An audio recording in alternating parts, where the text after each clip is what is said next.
In today's video, I'm going to teach you how to add borders to images. Whether you're polishing a presentation, creating a thumbnail, or just giving your visuals a clean finish, adding a border, often called a stroke, is a quick way to make an image stand out and feel intentional.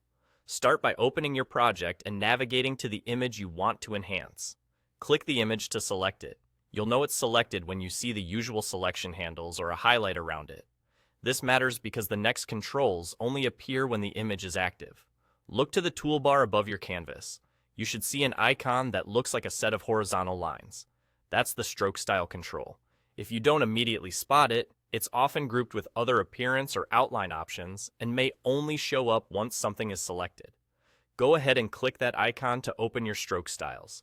You'll see a range of styles to choose from.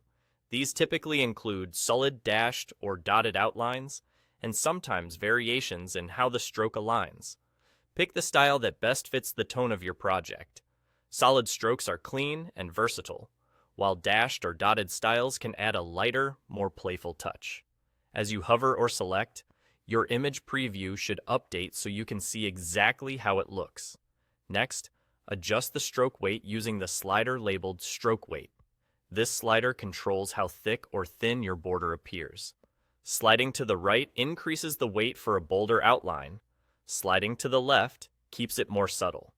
A thin stroke can add polish without drawing too much attention, while a heavier stroke can help an image command focus on a busy page. Think about contrast and scale. Larger images can handle slightly heavier weights, whereas small images often look cleaner with a lighter touch. Take a moment to gauge the result in the context of your layout. Aim for consistency across multiple images so your design feels cohesive. If something looks off, it's easy to fine-tune by nudging the weight or switching to a different stroke style until it feels balanced. And that's all there is to it. Click the image, open the stroke style from the horizontal lines icon, choose your preferred style, and use the stroke weight slider to dial in the perfect thickness. With just these quick adjustments, your images will have a clear, polished edge that elevates your entire project.